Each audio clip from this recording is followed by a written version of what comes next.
Buenos días, yo soy el profesor Moisés Sotobajo y este es el curso de Introducción al Cálculo Numérico de Ecuaciones Diferenciales Ordinarias.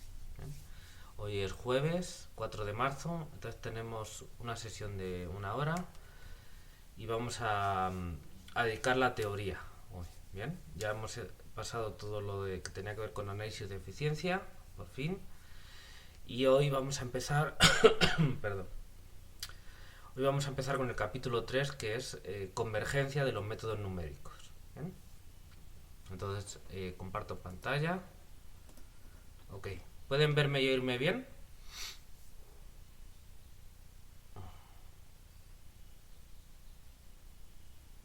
Ok. ¿Sí? Bueno, pues vamos a comenzar. ¿Eh? Entonces, ya hemos visto, como digo, el capítulo 1 y 2. Bien. Aquí tengo esta sección de ejemplos que iré rellenando con algunos temas que les voy a poner en las prácticas. Por eso ahora mismo está vacía. Bien, entonces vamos a empezar con el capítulo 3 que es caracterización de la convergencia. Bien. Bueno, entonces antes de lanzarnos a hablar de la convergencia de los métodos en general, voy a explicarlo aquí, antes de lanzarme a hablar de la convergencia de los métodos numéricos en general, vamos a ver qué pasa en un ejemplo muy sencillo, como para ir introduciendo el tema. Bien. Y pues, ¿qué método numérico creen ustedes que vamos a utilizar? Siendo el más sencillo, pues el método de Euler explícito. ¿Bien? Efectivamente, es el que ustedes estaban pensando, lo han adivinado. ¿Bien? Entonces vamos a analizar, vamos a agarrar el método de Euler explícito, que es el más sencillito, ahí todo se va a ver claramente, y ahí es donde vamos a analizar pues qué significa la convergencia, qué quiere decir, cómo la podemos demostrar, etcétera. ¿Bien? Ok. Pues vamos a ello. Antes tenemos una pequeña introducción aquí, que es lo que vamos a ver primeramente. ¿Bien? Entonces, caracterización de la convergencia. ¿Bien? Porque recuerden que hasta ahora hemos, pues sí, hecho algunas ideas de cómo podían salir métodos numéricos, como para aproximar las soluciones reales con la computadora, y hemos programado un poco y hemos jugado un poco con esos métodos.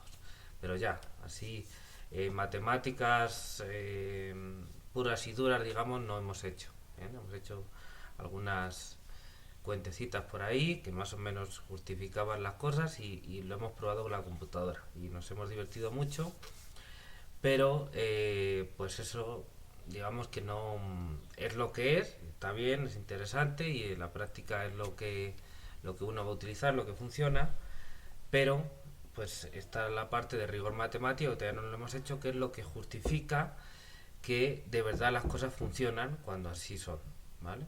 Y eso es lo que vamos a hacer ahora. Entonces, caracterización de la convergencia. Hasta... Ay, perdón. Me levanté hoy con esta tos. No sé si es que el ambiente está muy seco o qué. Pero no se me quita. A ver. Ay, a ver si el café me ayuda. Bueno.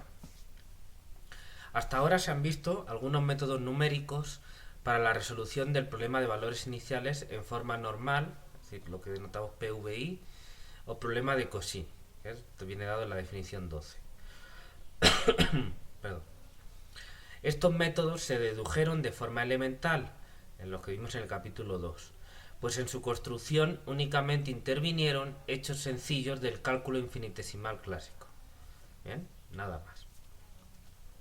Simultáneamente, en los razonamientos se asumió implícitamente que los aproximantes estarían cercanos a los valores de la solución en los nodos de la malla a medida que el paso h se fuera haciendo pequeño. ¿Bien? Entonces se está asumiendo implícitamente que cuando h se hace pequeño, pues los aproximantes van, obviamente tenemos más puntos en la malla, porque el intervalo a ver fijo, y si tienes h más pequeño, pues más puntos entran, ¿no? Y entonces más puntos en la malla, pero de alguna manera también tienes que los valores del aproximante se parecen al valor de la solución en el nodo respectivo. ¿Bien? De alguna manera estaba implícito en el análisis que se hacía cuando se deducían los métodos numéricos, ¿bien? Pero era algo que no se aclaraba. Simplemente estaba la idea ahí sobre el ambiente y se decían algunas cosas que más o menos le dejaban a uno pues más tranquilo o menos intranquilo según el carácter de cada uno. ¿Bien? Entonces iba por ahí la idea, pero no eran pruebas rigurosas. ¿Bien? No estaba ni siquiera estaba dicho rigurosamente qué quería decir que se acercaran y demás. ¿Bien? Simplemente se hacían ideas así medio heurísticas, no heurísticas del todo, porque pues sí había matemáticas debajo que justificaban esas impresiones, pero no se llegaba a rematar el tema de la convergencia de por qué se parece lo que tú estás diciendo, que se parece el aproximante a el aproximado, ¿bien? A la solución real en la malla. Buenos días, Angélica. ¿Bien? Entonces, pues simplemente era eso. Entonces asumía implícitamente que cuando h tiende a 0, el aproximante... Buenos días, Angélica. El aproximante se parecía al aproximado. Ah, no te escuché, Angélica. Sonó un poco como psicofonía, pero bueno, me imagino que fue cuestión de la conexión porque se desconectó. Esperemos que lo pueda resolver. Bueno, continuamos. Sigo aquí. Sin embargo, esta idea solamente se sugirió en cada caso, como motivación de cada construcción particular. En la mayoría de los casos, las simulaciones numéricas sobre algunos ejemplos sirvieron para apoyar nuestra confianza en que efectivamente estos métodos funcionaban. No en todos los casos, pues hay ejemplos de métodos no convergentes. Claro, entonces al hacer el numérico dijimos, bueno, pues son ideas, pero pues como no quedaba claro el asunto, pues se sugería, pero no se probaba, ¿no? Con rigor. Y bueno, con los métodos numéricos lo vimos en algún ejemplo y pues sí, funcionaba, ¿no? Y daban curvas muy pegaditas, pues tanto que con un paso relativamente pequeño, ¿no? Pero relativamente pequeño, pero relativamente grande, ¿no? O sea, no tan pequeño, cosas como una décima o una centésima, pues no parecen algo así tan minúsculo, y ya aparentemente daban aproximaciones bastante buenas, tanto que cuando tú pintabas las gráficas, en del ejemplo que vimos de la exponencial en 0,1, pues a ojo simplemente tú no puedes distinguir si son la misma o no. En algunas puede ser que resalte un poquito, pero llega un momento en el que ya con el ojo no lo aprecias. Se parecen tanto, el error es tan pequeño, se parecen tanto que no lo aprecias. Bueno, entonces eso pues apoya la idea de que lo que estamos haciendo va por buen camino, ¿no? Porque al menos en los ejemplos que hemos visto, pues efectivamente sí se parece que aproxima la solución, tanto que a simple ojo no lo puedes apreciar. Claro, pues numéricamente ya con los errores, pues todo depende de la tolerancia al error que tengas, es decir, de lo pequeño que tú puedas permitirte que sea ese error, ¿no? O lo pequeño que necesites que sea el error. Pero bueno, ok. No todos los ejemplos, ¿no? Porque se fijan ahí, está programado el esquema que dedujimos, un esquema de diferencias finitas basado en un esquema de diferencias finitas de orden 4, ¿bien? Que está como ejemplo de un método que se puede deducir, y de hecho está como ejemplo de eso, de un método que se puede deducir y que parece razonable, pero luego no funciona. No sé si lo probamos, de hecho si quieren lo podemos probar ahora mismo para que vean. Bien. A ver, si quiere arrancar el octave.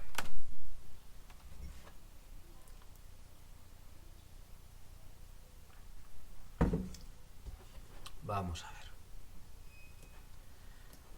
Aquí. Vamos a ponernos en la carpeta.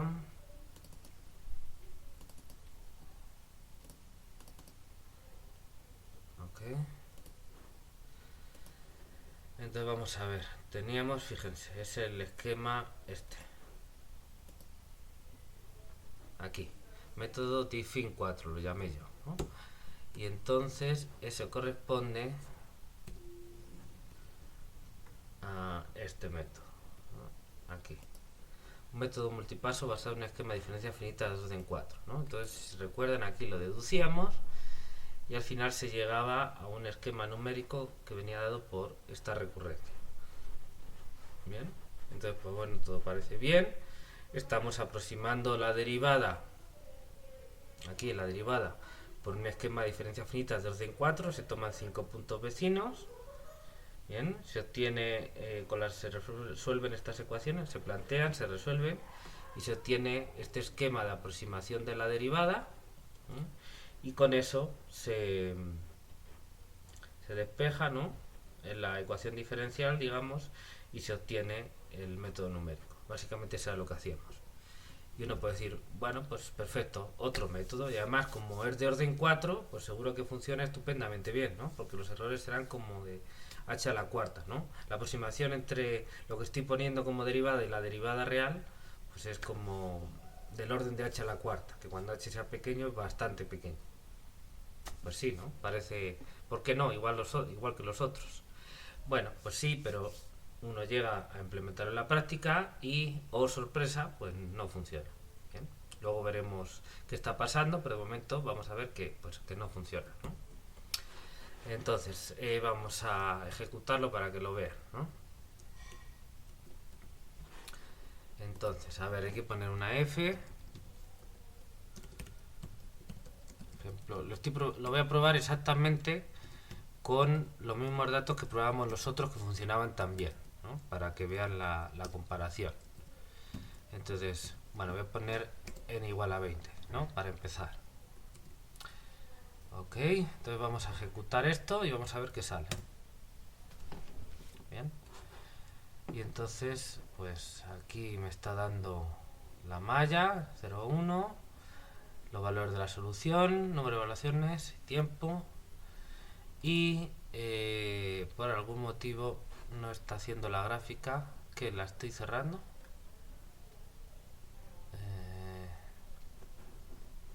No, lo que pasa es que lo que tengo que hacer, claro, lo que tengo que hacer es usar el programa de testeo, ¿no? Porque este solo me da la solución numérica, pero yo lo que quiero es testear, entonces tengo que probar este para que me saque la gráfica. Bien, a ver, voy a quitar esto de aquí. Vale, entonces lo único que no le estoy diciendo aquí en el método, se lo digo ahora mismo, es método diffin 4, ¿vale? Ahora lo probamos. Ups, ¿qué pasó aquí? Se me cerró el octave completamente. Ya sé lo que va a estar pasando. Esto tiene que ver con... Esto es un problema viejo. No se preocupen que ahora lo arreglamos. Aquí. Estos son los programas que estoy ejecutando. Bien.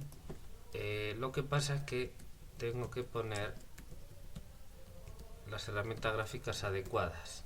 Bien, está Qt y tengo que ponerle GNUplot, porque si no, cuando yo llamo al comando, creo que es el comando figure, no era el comando figure, no, era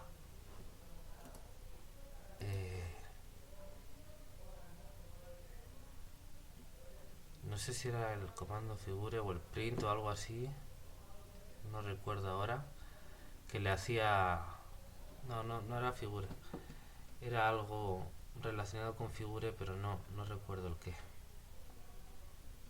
Bueno, en fin, que le hacía enojarse, ¿no? Vamos a ver si con GNUplot no hay problema, yo espero que no.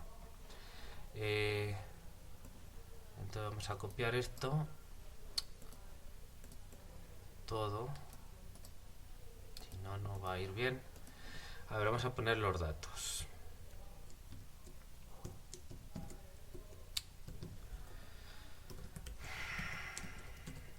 Vale. esto igual a 1, n vamos a ponerle 20 para empezar, y el método que es este de aquí, ¿no? Método diffin 4. Bien. Ahora sí, copio esto. Bueno, como ven, se le está rompiendo una tripa al programa. Bien. Bueno, aquí están las soluciones, fíjense. La solución teórica está en azulito, pues es la exponencial. Bien. Y la solución numérica parece que se va pegando y llega un momento en el que dice, no, yo me voy para abajo y fuera. ¿Sí se ve, chicas?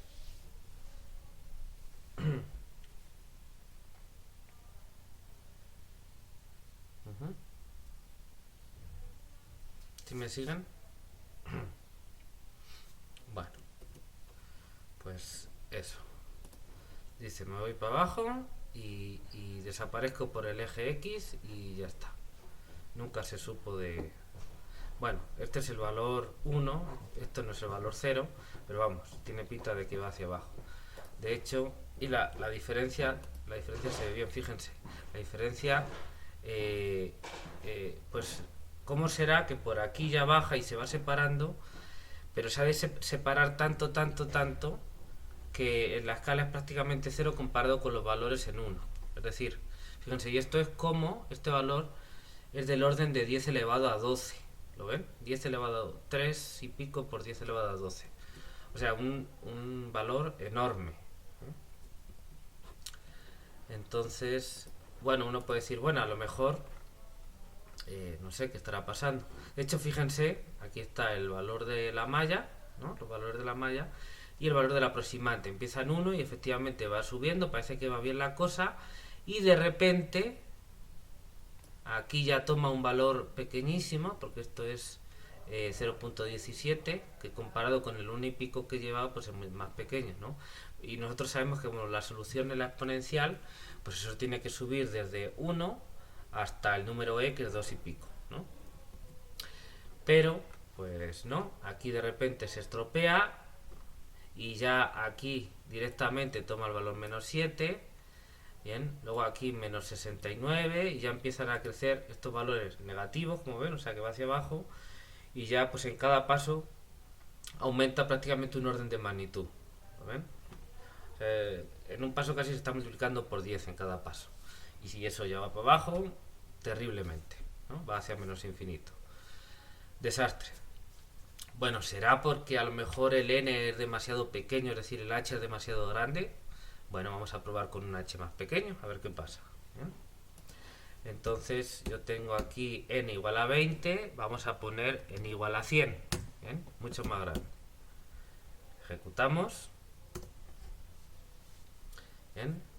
Ven que se me queja, salen ahí aquí quejidos de quién sabe qué. Bueno, la verdad no tengo idea, pero no me voy a poner a averiguar. ¿Bien?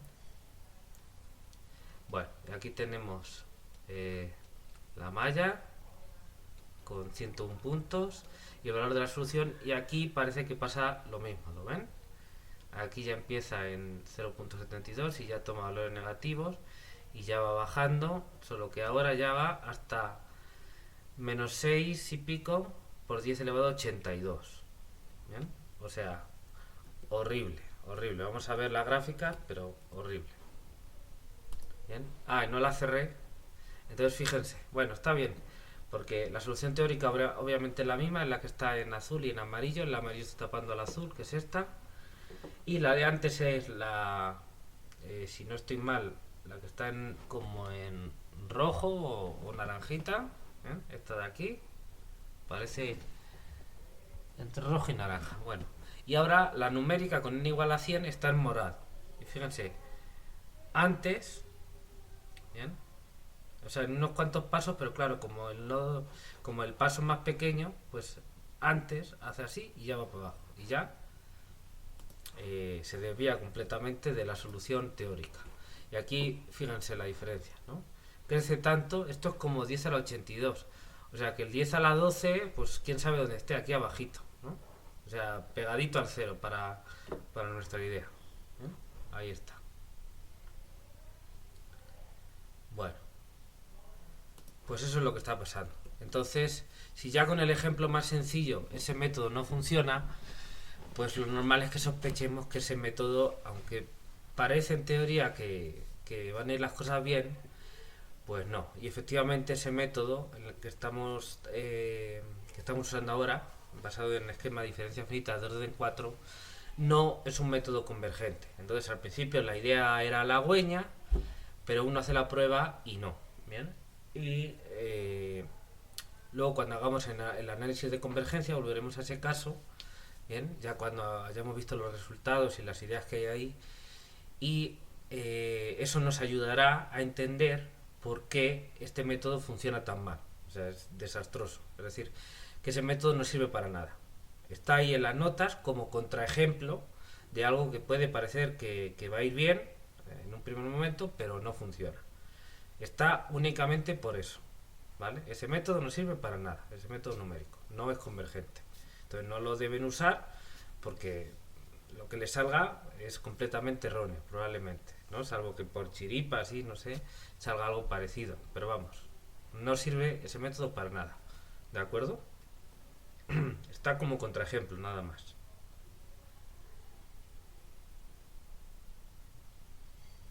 ¿Están de acuerdo? Uh-huh. Vale, entonces ese método de diferencia finita de 2 en 4 no sirve para nada. ¿Bien? No hablo del esquema de diferencias finitas, hablo del método numérico para resolver E2 al que da lugar. ¿Bien? Ok. Bueno, pues vale, ya hemos visto esto. Vamos a seguir con la discusión. Bien.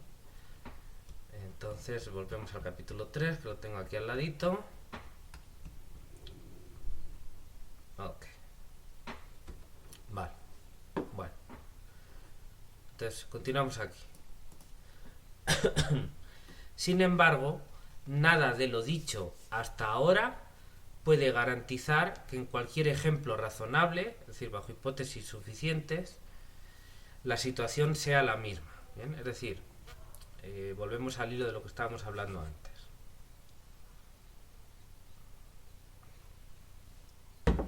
Dedujimos unos métodos numéricos para resolución de E2 de manera con métodos elementales. Desarrollamos los algoritmos, los programamos en Octave, hicimos las pruebas con algún ejemplo sencillo, bien, de problema de valores iniciales, y vimos que funcionaba bien. Ok. Entonces eso nos hace ser optimistas, ¿bien? Salvo en el último caso que hemos visto que no funciona. Pero eso no quiere decir que en cualquier problema de valores iniciales que nosotros pongamos, eso vaya a seguir funcionando bien. ¿Vale? Bueno, ¿qué quiere decir cualquier problema? Bueno, no cualquier problema, porque si te pongo un problema patológico, pues si no tienes solución, pues claro que el método numérico te va, quién sabe qué haga, ¿no? Bueno, entonces cualquier problema de valores iniciales es razonable. ¿Razonable qué quiere decir? Pues que cumpla las hipótesis suficientes como para que sepamos que la cosa tiene que ir bien. ¿Qué quiere decir esas hipótesis? Bueno, pues todo lo que hablamos en las secciones de resultados teóricos de ecuaciones diferenciales ordinarias, de problemas de valores iniciales. Es decir, pues, los teoremas de existencia, de unicidad, de dependencia continua, etcétera, ¿no? Entonces le estamos pidiendo condiciones, básicamente a la función del lado derecho, que se porte bien para asegurar que el problema está bien planteado. ¿Bien? Entonces, suponiendo que tenemos problemas razonables, es decir, problemas de valores iniciales que cumplen esas hipótesis como para saber que la solución, el problema está bien planteado y entonces hay solución y se porta bien, entonces lo que esperamos es que los métodos numéricos aplicados a esos problemas nos den aproximaciones numéricas que funcionen bien. Eso es lo que le pedimos, ¿no? No le podemos pedir más porque pues no lo puede dar. Si ya el problema teórico trae problemas, pues el numérico no te lo va a resolver, ¿no? Entonces la teoría el problema tiene que estar bien desde el punto de vista teórico y entonces ya nos planteamos aproximarlo numéricamente.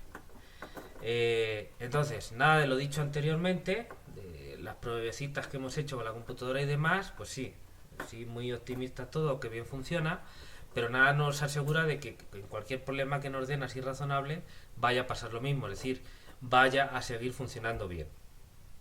No se sabe, eso hasta el momento no se sabe porque no nada de lo que hemos dicho lo puede asegurar. Podemos, si quieren apostar, yo me apuesto mi paga del domingo a que sí va a funcionar bien. Pues si quieren, ¿no? Depende del optimista que sea uno. Pero con rigor, nada nos asegura de que eso vaya a ser así. ¿Bien? No se ha analizado teóricamente, ¿de acuerdo?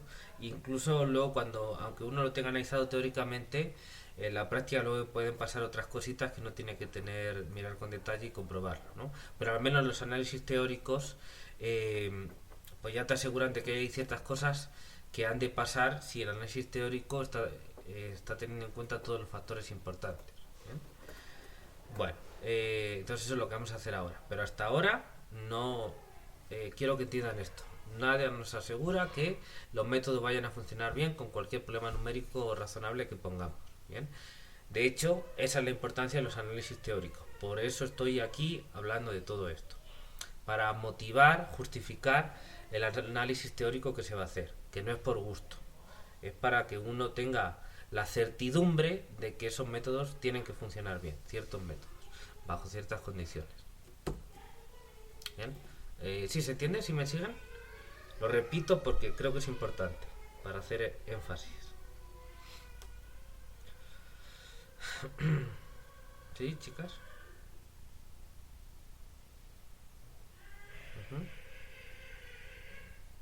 Bueno. Ok, seguimos. Es decir, podría ocurrir que en algún problema de valores iniciales razonable, alguno de estos métodos no diera buenos resultados, es decir, no convergiera. Para estar seguros, es necesario llevar a cabo un estudio sistemático, ofreciendo una demostración matemáticamente rigurosa de que efectivamente es así, o no, dependiendo del método, ¿no? Si el método converge, pues ofrecer una demostración matemáticamente rigurosa de que el método tiene que converger. ¿Bien? Y entonces esto nos justifica teóricamente que esos métodos tienen que dar los resultados adecuados. ¿Bien?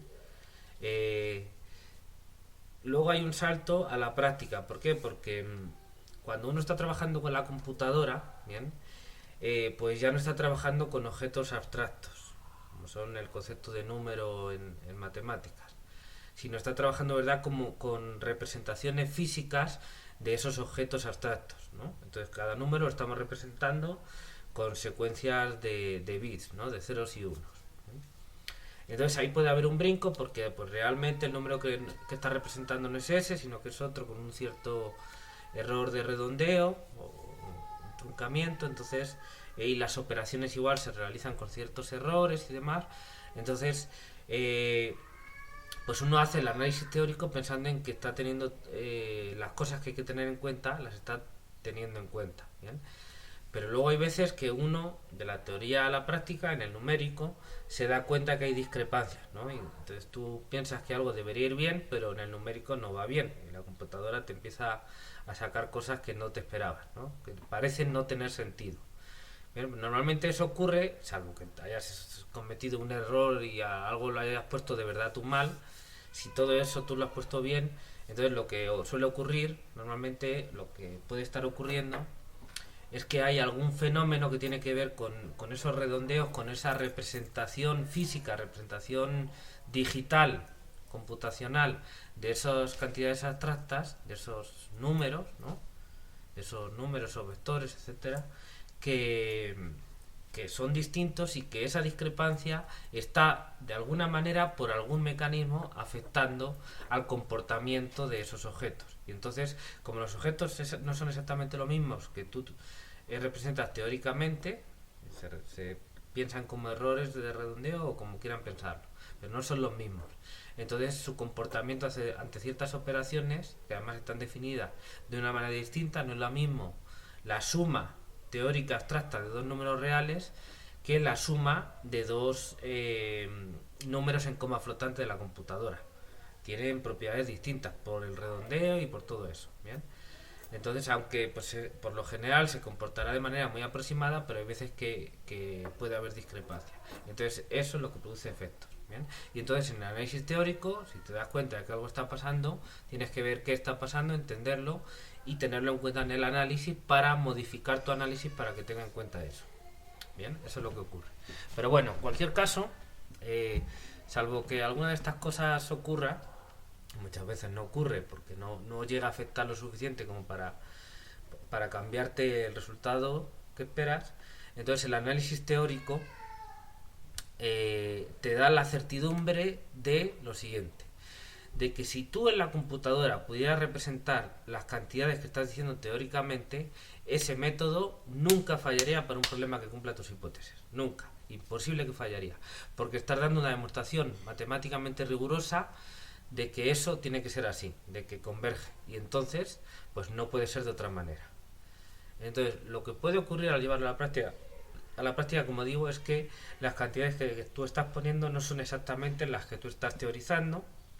Entonces puede haber una discrepancia. Si eso es importante, entonces tienes que tenerlo en cuenta en el análisis. Si no es importante, pues no hace falta tenerlo en cuenta. ¿Bien?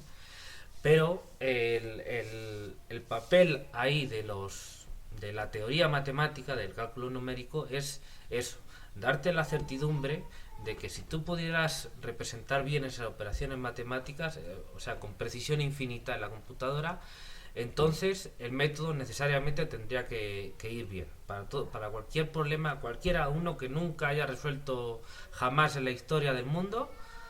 Si cumple las hipótesis razonables y tú lo pones, aunque sea la primera vez que se prueba, tú sabes que ese método te tiene que dar un buen resultado y aproximarte a la solución. Lo sabes porque tienes la matemática. ¿Bien? Y eso va a ser así por siempre jamás. Es digamos, la idea del rigor que aportan las matemáticas. Ese es el papel. ¿Bien? Darte la certidumbre de que eso va a ser así. Módulo, el problema de la representación digital de los conceptos matemáticos. ¿Vale? ¿Sí se entiende?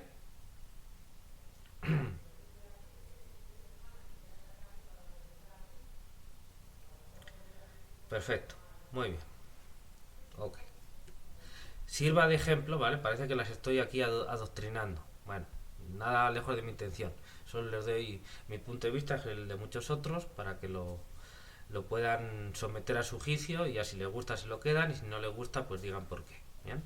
Bueno, sirva como ejemplo lo que acabamos de hablar del método de diferencias finitas, el método numérico basado en el esquema de diferencias finitas de orden 4 que calculamos anteriormente y que acabamos de ver.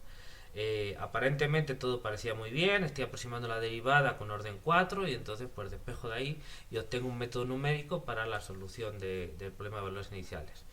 Pues aparentemente todo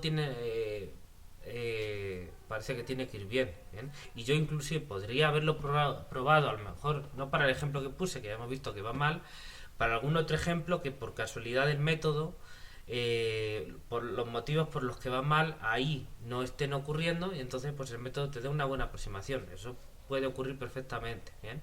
Y entonces yo lo pruebo en ese ejemplo en concreto, con la mala suerte, entre comillas, de que ahí el método va bien, y entonces yo me voy a mi casa pensando, pues este método es fabuloso, es maravilloso. ¿Bien? Y entonces voy no sé, al día siguiente y me ponen un problema que tengo que resolver y del que depende algo, y yo voy confiado y digo, pues este método que tengo de orden 4 es bien chingón y me lo va a resolver perfectamente. Y lo pongo y empieza a dar errores que se van para arriba enseguida, o sea, un completo despropósito. Y yo digo, ¿y qué está pasando? Bueno, pues que como no tenías la seguridad que te da el análisis teórico de que eso tiene que ir bien, pues te fiaste de que en un ejemplo iba bien y vas a otro y resulta que no funciona tan bien. ¿Vale? Y ya está. Y eso es lo que ha pasado. ¿Bien? Entonces, si tú lo pruebas en 7, 24, 100.000 ejemplos, no quiere decir que en el siguiente te vaya a ir bien. A no ser que el análisis teórico te haya dicho que para todos los problemas, bajo ciertas hipótesis, funcionan bien. Ese es el punto. ¿Bien? Quizás estoy siendo demasiado pesado, pero esto es clave en el numérico. ¿Bien? Es decir, el numérico no es hago aquí 4 cuentecitas, saco un algoritmo, lo programo y ya está, y a ver qué sale con la computadora. ¿Bien? Por lo menos para mí no, porque eso es muy incompleto. Eso es muy incompleto, teniendo a nuestra disposición las herramientas teóricas del análisis numérico, ¿no? Las matemáticas del cálculo numérico. Entonces, ese es el rol de las matemáticas y es lo que complementa toda esta parte práctica de algoritmos y de implementación en el software, ¿vale? Muy bien. Bueno, vale. Previo al análisis de la convergencia de los métodos numéricos, es imperativo plantearse una cuestión fundamental. ¿Qué se entiende en este contexto por convergencia? Hasta ahora se ha manejado intuitivamente la condición de similitud 2.2, ¿no? La condición de similitud quiere decir que el u sub n, el aproximante enésimo, ¿bien? O la enésima el enésimo vector del aproximante u sub n tiene que ser similar, parecido a x en t sub n, es decir, la solución teórica en el nodo enésimo, ¿bien? Y ya, esa era una idea, así, esto es parecido a esto y ya, ¿bien? Bueno, luego lo concretamos más con las normas y definimos los errores de aproximación que medían la distancia entre esos dos, ¿vale? Y se ha hablado de los errores de aproximación y de cómo medirlos. Bueno, en este capítulo definiremos con rigor el concepto de convergencia y daremos condiciones para que un método numérico de resolución de EDOS converja, ¿bien? Entonces, hay que plantearse, antes de analizar la convergencia, hay que plantearse qué es convergencia, qué se entiende en este contexto por convergencia. Es decir, hay que dar una definición rigurosa de que un método numérico converja, ¿bien? Obviamente va a tener que ver con los errores de aproximación, obviamente va a tener que ver con que cuando n tiende a infinito o h tiende a 0, es equivalente, entonces los errores de aproximación tiendan a 0, ¿bien? Se hagan pequeños, ¿vale? Va a tener que ver con eso, con qué si no, ¿bien? Pero vamos a dar una definición precisa, rigurosa, ¿bien? Eso es imprescindible. ¿Por qué? Porque si no, yo no puedo hacer un teorema del tipo, si pasa esto, entonces el método converge. ¿Por qué? Pues porque si yo no tengo una definición rigurosa de que el método converja, es decir, la definición se cumple o no se cumple, pero no se puede ser las dos cosas a la vez, o ninguna, o medio una, medio otra, no sé. No, esa ambigüedad de matemáticas no es posible porque entonces no estamos haciendo nada. Esto se trata de otra cosa. Entonces hay que dar una definición rigurosa de convergencia, de que un método converja, que se cumpla o no se cumpla, ¿bien? Y no hay más. Y entonces, ahora sí, con eso ya podremos establecer teoremas del tipo, si pasa esto, entonces el método converge, ¿vale? Bueno, entonces habrá que contestar primero a esa pregunta fundamental. Bueno, entonces en todo este capítulo supondremos fijados A y B perteneciente a R con A menor que B, que es el intervalo de definición AB, la función del lado derecho f de AB por RD en RD, eta perteneciente a RD, que va a ser el dato inicial. Y consideramos la EDO o el sistema de EDOs en forma normal dada por f y la condición inicial definida por A y eta, dando lugar a este problema, ¿no? El de siempre, x' igual a f de tx, x en A igual a eta. T es la variable independiente, x es la incógnita del problema. Supondremos además que f es continua en Lipschitz en su segunda variable, o si se prefiere en una abierta tal, lo que sea. Bajo estas hipótesis se pueden aplicar el teorema de Picard-Lindelof y el teorema de continuidad con respecto a los datos iniciales, de forma que tenemos asegurado que el problema de valores iniciales tiene solución única, x, que denotamos así, x con componentes x1 hasta xd, que es una función c1, es decir, derivable con derivada continua de AB en RD.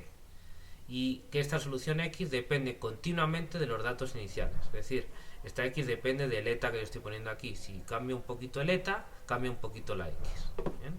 Lo que ya hemos dicho antes. Bueno, entonces la solución, como siempre en los resultados que vimos, está definida localmente, alrededor del punto A, ¿bien? Vamos a referirnos a ella siempre en el intervalo AB, y bueno, y luego si la solución explota o algo así, pues no se preocupen porque vamos a verlo en la resolución numérica. De hecho, podremos, si quieren, luego ver algún ejemplo de fenómeno de explosión, y bueno, pues el método numérico tú lo ocupas y en el fenómeno de explosión pues te explota y no pasa nada, ¿bien? Probablemente hay algunos errores y te empieza a dar ya luego infinitos, luego eso veremos. Incluso si quieren podemos modificar los códigos como para que ellos mismos se den cuenta de que si pasas un cierto nivel para arriba o para abajo, pues ya la solución te explotó y entonces ahí para el algoritmo y ya está, y que no siga haciendo cuentas porque no tiene caso. ¿vale? Entonces luego veremos eso. Ok. Por otra parte, supondremos fijada una malla ordenada de AB uniforme, que denotamos con los puntos T sub n, n desde 0 hasta n mayúscula, incluido en AB, n perteneciente a n mayúscula. Es decir, se tiene T sub n igual a A más NH para n desde 0 a n mayúscula. Entonces, en particular, T sub 0 es A, T sub n es B, y el paso que tenemos es constante porque la malla es uniforme, y lo denotamos como siempre H, que es B menos A sobre N, y que es igual a T sub N menos T sub N menos 1 para N entre 1 y N mayúscula. Y esto es un número positivo, ¿bien? Por definición. ¿Bien? Pues que B menos A es positivo y N es positivo. ¿Bien? Bueno, luego seguimos con la convergencia del método de Euler, pero pues ya son las 10 y de momento me voy a quedar aquí, para no quedarme a medias mejor. Así nos echamos mañana viernes todo el método de Euler y no se quedan los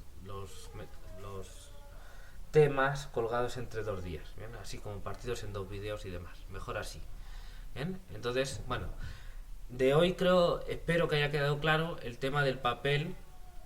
Ya lo habíamos comentado en otras ocasiones, pero hoy ya, porque nos vamos a meter a ello, la importancia o el papel que tiene, bajo mi punto de vista muy importante, de los análisis teóricos en el cálculo numérico. ¿Bien? Sobre todo esa es la conclusión de hoy. Primera idea.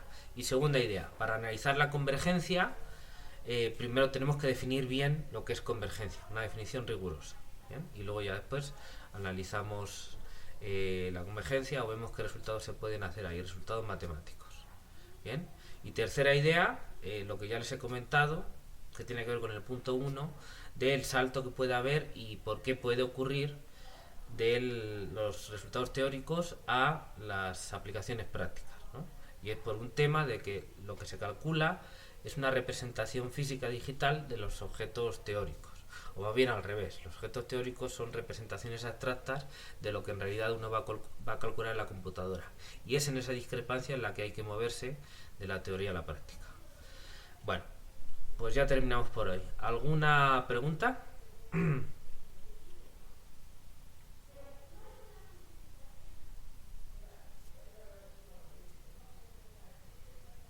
¿No? ¿Todo bien? Ya creo que las dormí. Ok, muy bien. Qué bueno que no las dormí. Sale. Bueno, pues entonces nos vemos mañana. Cuídense mucho.